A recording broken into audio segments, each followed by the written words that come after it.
এর সাথে দেখা করলেন, উনি কি আশ্বাস দিলেন এবং আপনারা কি ডিসিশন নিলেন যদি একটু বলেন। ডিসিশন মধ্যে রয়েছে আমরা যে 3 দফা দাবি আদায়ের আমরা যে আন্দোলন ডাক দেওয়ার হলো, সে ডাক দেওয়ার আজকে আমরা 3 দফা দাবি পূরণ হওয়ার কারণে মিনিস্টার স্যার আমাদের দায়িত্বশীরা আজকে মধ্যরাতে এই 9টা রাত্রে 9টা নাগাদ ভিতরে আমাদের মিনিস্টার স্যার ডাকার হলো মিটিং। উনি নিজস্ব এই সরকারের বাসভবনে ডাকার হলো, যার কারণে আজকে ডাইরেক্টর স্যার সহ ট্রাইবাল ওয়েলফেয়ার ডাইরেক্টর স্যার সহ মিটিং ডাকা হলো। ডাকার ফলে আজকে আমরা সে 3 দফা দাবি পূরণ করে দেওয়ার জন্য তাই উনি আমরা এই আশ্বাস দেওয়া হলো। আগামীকালকে যে স্ট্রাইক ডাক দিয়েছিলেন স্ট্রাইকটা আমরা প্রত্যাহার করে দিব আন্দোলন। আগামীকাল সড়কপথ রেলপথ রেলপথ সড়কপথ সবাই আমরা এটা প্রত্যাহার করা হলো। আপনার নাম? অমৃত রিয়াং। আপনার ডেজিগনেশন? এই মেম্বার সেক্রেটারি। মিডিয়া বন্ধুদেরকে আজকে তাদের সঙ্গে আমরা ত্রিপুরা গেরিলা রিটার্নেস ডিমান্ড কমিটি 20 তারিখ তাদের কর্মসূচি আগরতলা এই হাতাই কতর এবং এই রেল এই রাস্তা তারা আগামীকাল 20 তারিখ তাদের পূর্ব ঘোষণা অনুযায়ী তাদের এই রাস্তা অবরোধের কথা ছিল। তার জন্য আজকে আমরা ওদের সঙ্গে আমার সরকারি বাসভবনে আমার ডাইরেক্টর সাহেব আছে, ট্রাইবাল ওয়েলফেয়ার ডাইরেক্টর এবং ডিসিএম সাহেব আছে, আর তাদের গ্রুপের সব লিডাররা আছে, তাদের সঙ্গে আলোচনা হয়েছে। তাদের যে ডিমান্ড 3টা ডিমান্ড ছিল, তাদের যে প্যাকেজ যে রাবার প্লান্টেশনের 10,800 টাকা করে আর পাওয়ানো ছিল, তারা 16,800 টাকা মধ্যে তারা 6,000 টাকা করে পেয়েছে। এবং তাদের যে আগের যে কেসগুলি এটাও আলোচনা হয়েছে। আগামী দিন তাদের যে কি কেস আছে আমরা এটা দেখব। আর তাদের আর একটা প্যাকেজ আছে যে তাদের যে এই প্যাকেজের মধ্যে তারা আগে অর্ধেক টাকা পেয়েছে বলেছে। আমি আমার অফিসারকে বলেছি এই যে বাকি টাকার যে কাগজগুলি এটা খোঁজার জন্য এবং তারা স্বাবলম্বন হওয়ার জন্য, যদি না পাওয়া যায় তাদের অর্থনৈতিক স্বাবলম্বন করার জন্য। আপনারা সবাই জানেন যে আমাদের রাজ্যের জনপ্রিয় মুখ্যমন্ত্রীর নেতৃত্বে যে আমাদের ট্রাইবাল জনজাতিকে স্বাবলম্বন করার জন্যই আমরা আজকে কাজ করছি, আমাদের সরকার কাজ করছে। যে আগামী দিন আমাদের চিকন বানিয়ে আছে এবং মুখ্যমন্ত্রী জনজাতি বিকাশ যোজনা আছে, এটার মধ্যে তাদেরকে আমরা এই প্যাকেজে সামিল করব। আর ছোট ছোট তার যে ডিমান্ডগুলি আছে এটা আমরা দেখছি, ভালো আলোচনা হয়েছে। আগামীকালের যে তাদের রাস্তা এই বন্ধে দাগ দেওয়া হয়েছে, এটা তাদের উইথড্র করা হয়েছে আজকে। তারা আপনারা সবাই জানেন যে তারা এই উইথড্র করা হয়েছে। আমি তাদের জন্য আমি ধন্যবাদ জানাই ওদেরকে, যে আগামী দিন আমরা এই ত্রিপুরাকে একসঙ্গে মিলে বিকশিত ত্রিপুরা করব, শ্রেষ্ঠ ত্রিপুরা করব। আমরা সবাই একে অপরের সঙ্গে হাতে হাত মিলিয়ে আমাদের ত্রিপুরা রাজ্যকে শান্ত ত্রিপুরা করার জন্যই আজকে নরেন্দ্র মোদীজির নেতৃত্বে, আমাদের অমিত শাহজির নেতৃত্বে সারা নর্থ ইস্টের মধ্যে কোনোদিন আমরা ভাবতে পারি না যে আমাদের নর্থ ইস্ট এই যে শান্ত হবে। আমাদের মোদীজির নেতৃত্বে আজকে সারা নর্থ ইস্টের যারা রিটার্নিস আছে, যারা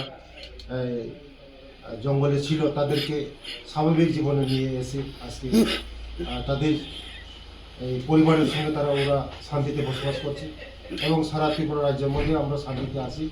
আগামী দিন আমরা সবাই একসঙ্গে মিলে যে তাদের যে প্রবলেমগুলি আছে এটা আমি দেখব। আগামী দিন তাদের যে ছোট ছোট ডিমান্ডগুলি এটা আমি দেখব।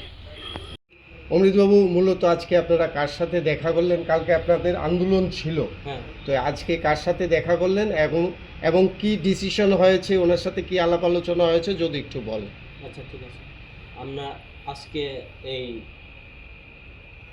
TGDRC আমরা এই প্রাক্তন আত্মসমর্পণকারী P98 রিটার্নিস তরফ থেকে এই আগামী তারিখ 20 তারিখ এই ফেব্রুয়ারি 2026 এই তারিখে আমরা যে আত্মসমর্পণকারী প্রাক্তন বকেয়া অর্থ প্রদান সহকারে 3 দফা দাবি আদায়ের আমরা আন্দোলন ডাক দেওয়ার হলো। আন্দোলন মধ্যে এই আসাম আগরতলা ন্যাশনাল হাইওয়ে এবং রেল সহ অবরোধ সে ডাক দেওয়ার পরে আজকে 19 তারিখ ফেব্রুয়ারি 2026 আজকে আমরা ত্রিপুরা সরকার তরফ থেকে ট্রাইবেল ওয়েলফেয়ার মিনিস্টার স্যার আজকে উনি নিজস্ব বাসভবন উনি সরকারি বাসভবনের আমরা ডাকার হল। ডাকার পরে আজকে আমরা যে উনি সাথে আলোচনা করার হলো উনি আলোচনার পরে আজকে আমরা যে আশ্বাস আমরা সেই 3 দফা দাবি আদায়ে উনি আমরা আশ্বাস দেওয়া হল। 3 দফা মধ্যে আমরা এই বিগত সরকার বামফ্রন্ট আমলে যেটা 45 কোটি প্রি-90 রিটার্নিসদেরকে পুনর্বাসন দেওয়ার জন্য উনি স্যাংশন করা হল। সে টাকা এই 22 কোটি টাকা খরচ হলো। 2007 সালে যে উনি টাকাটা স্যাংশন করা হলো, স্যাংশন করার পরে 2008 থেকে পরিচালনা করছিলাম স্যাংশন যে টাকাগুলা এই ইমপ্লিমেন্ট করা হলো 2008 হইতে 2018 অবধি ইমপ্লিমেন্টিং চালু করা হলো। তখন থেকে এই আমরা আরটিআই ডিপার্টমেন্ট থেকে কাগজ এই পত্র অনুসারে আমরা রিপোর্ট পেয়েছি 22 কোটি টাকা খরচ হয়ে গেছিলাম। তারপরে বাকি 23 কোটি টাকা এখনও পেন্ডিং বকেয়া টাকা রয়েছে। সে টাকাগুলো পাওয়ার জন্য আমরা এই বকেয়া অর্থ প্রদান সহ 3 দফা দাবি আদায়ের সে আন্দোলন আমরা ডাক দেওয়ার হলো। সে ডাক দেওয়ার অনুসারে সঙ্গে সঙ্গে আজকে আমাদের উপজাতি কল্যাণ দপ্তরের মাননীয় মন্ত্রী আমাদের মাননীয় বিকাশ দেববর্মা মহোদয় আমরা অনুরোধভাবে উনি নিজস্ব সরকারি বাসভবনে এই মিটিং ডাকা হল। মিটিং ডাকার মধ্যে ট্রাইবেল ওয়েলফেয়ার ডাইরেক্টর স্যার এবং এই জিরেনিয়া মহকুমার এসডিএম অফিস থেকে সিনিয়র ম্যাজিস্ট্রেট স্যার আসিল অফিসিয়ালিভাবে। আবার এই মিনিস্টার স্যার সহ আমরা আলোচনা হয়েছি।